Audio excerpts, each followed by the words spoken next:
Saan ang best spot para makita ang Mount Fuji? Nag-book kami ng day tour for 6,000 pesos para puntahan ang iba't ibang spots where you can see Mount Fuji. Sulit nga ba? And ano ang favorite spot namin? Samahan nyo kami as we explore the best and most scenic Mount Fuji spots in one whole day. Okay, so first time namin dito sa Tokyo, Japan guys, and isa sa mga unang ginawa namin ay yung Mount Fuji Day Tour.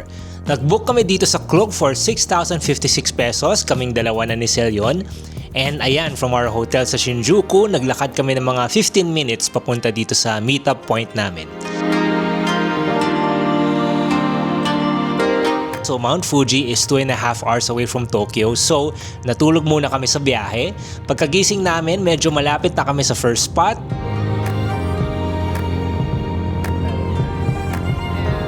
Tapos ayan, nakikita na namin si Mount Fuji na sumisilip mula sa bintana namin.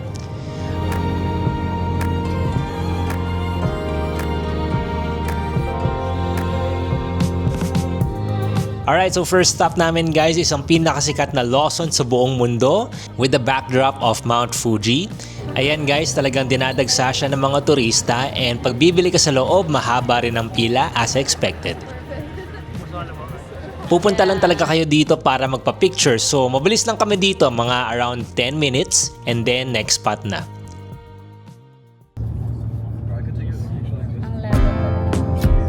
Now yung second stop is ang Oishi Park by the Kawaguchiko Lake. So isa siya sa tinatawag na Fuji 5 Lakes na sikat dahil sa reflections niya ng Mount Fuji. And itong Oishi Park is very scenic with lots of flowers, lalo na sa panahon na to. By the way, we went here in May guys. Great weather to enjoy ang Mount Fuji views. Be sure lang pala bago kayo mag-book to check yung weather sa date na balak nyo para makasigurado kayong makikita nyo si Fuji.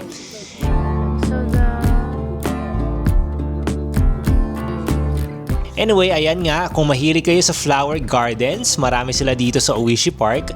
Talagang inaalagaan and tinatanim nila ang mga flowers dito. And you can see na si Sel here is a fan of flowers. Ayan.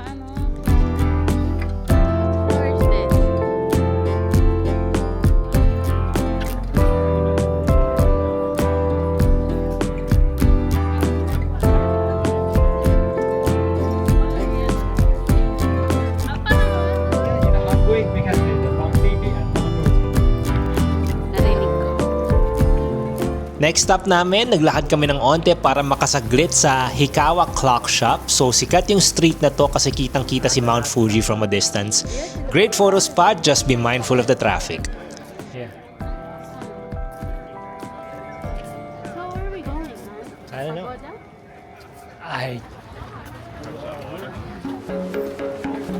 And after that, nagpunta kami sa Arakurayama Sengen Park. Medyo mahaba-habang lakaran, so i-ready nyo ang mga paa nyo. Lalo na pagdating nyo sa steps, that's 398 concrete steps paakyat ng shrine. So make sure may tubig kayo. Pero wag nyo madaliin guys kasi maganda naman yung scenery paakyat.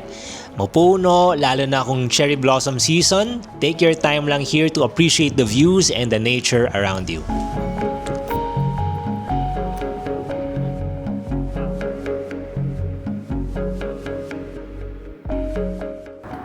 Alright guys, so umakit pa rin kami. This better be worth it. Yeah, umakit pa rin kami dito sa pagoda, no? Dun sa iconic na tower na I think 400 steps siya. Hindi ko alam kung nakakailang steps na kami. Mainit din kasi. Mainit din. I wore the wrong shirt. We wore the clothes. Pero okay lang. I think it's gonna be worth it man. So, It should. yeah.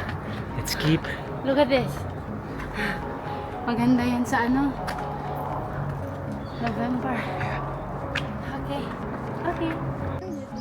And finally, umabot na kami sa shrine or yung Shoreito Pagoda. So may plaque here explaining that it's actually a memorial for fallen war soldiers and it's been here since 1958. And onting akyat pa and you'll get this postcard view ng Mount Fuji kasama yung pagoda. As expected, maraming tao here so be patient lang in getting your photos or selfies. So yung pababa, at least di na siya kasing tiring as yung akyat. And again guys, take your time to enjoy the scenery around you. May spots where makikita nyo pa rin si Mount Fuji na sumisilip sa trees. May snack bars din around the area if ginutom kayo. So unless di pa naman paalis ang bus nyo, enjoy nyo lang here.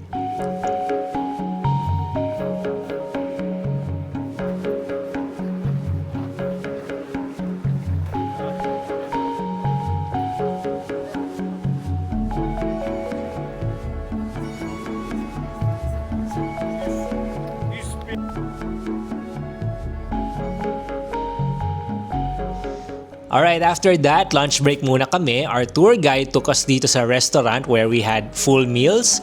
Ayan, may katsudon kami, may wagyu beef din. Mga 45 minutes lang ang lunch namin and then sa next and last spot na kami for the day. Sarap dito siguro. And to go there, we had to walk through these beautiful trees and streams as you can see.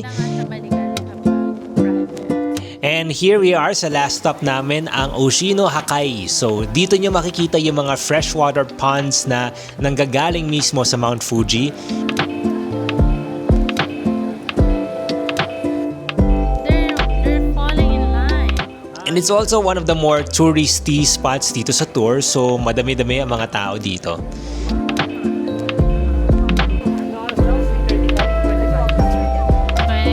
35.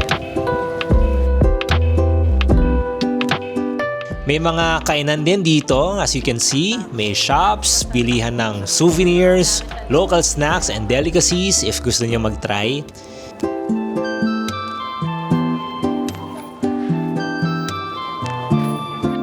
Bibiro mo din naman na maraming stores. You can fall in line here, pero bear in mind, maraming at mahabang pila. Tapos ang pinipilahan talaga dito guys is a fountain or faucet where pwede kayong uminom or magbaon ng spring water from the place. Look at those blue crystal waters guys, ganyan siyang kalinis, alright? And yes, it's drinkable. If may tumbler kayo or plastic bottle, make sure to bring it here. Tandaan nyo, di lang basta-basta tubig to guys, this comes directly from Mount Fuji. And well, since di kami nakadala ng bote or tumbler, tinry na lang namin siyang inumin like this. And di man kami nakapagbaon, at least we got to experience it.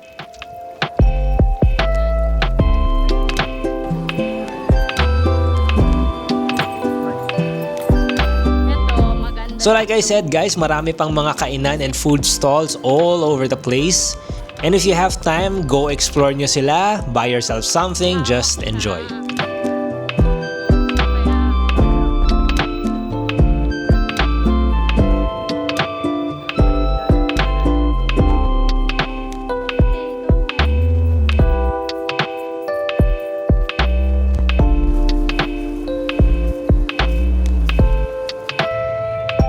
Well, so that's our entire Mount Fuji day tour. After nun, bumiyahe na kami pabalik ng Tokyo.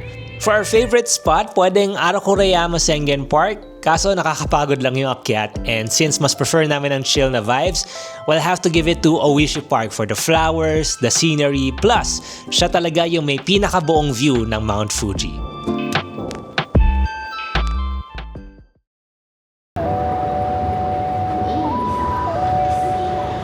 Okay, so di pa tapos ang araw namin. So pagkabalik namin ng Tokyo, we walked around for a bit para maghanap ng dinner.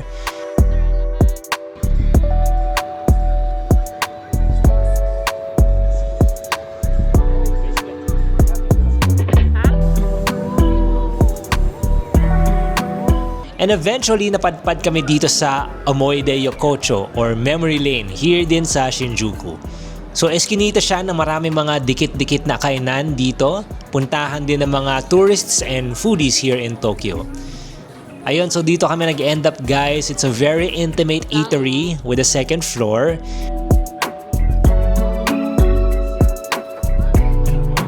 And ayan yung mga options nila. They got meat skewers, traditional Japanese dishes, may mga fried. Mura lang naman here as with most small dining spots here in Japan. Ayan, nag-soup muna kami kasi medyo lumalamig na paggabi sa Japan. Then we got some takoyaki kasi since paglapag namin ng Japan, naghahanap na kami ng legit na takoyaki dito. And of course, you have to try some authentic Japanese sashimi.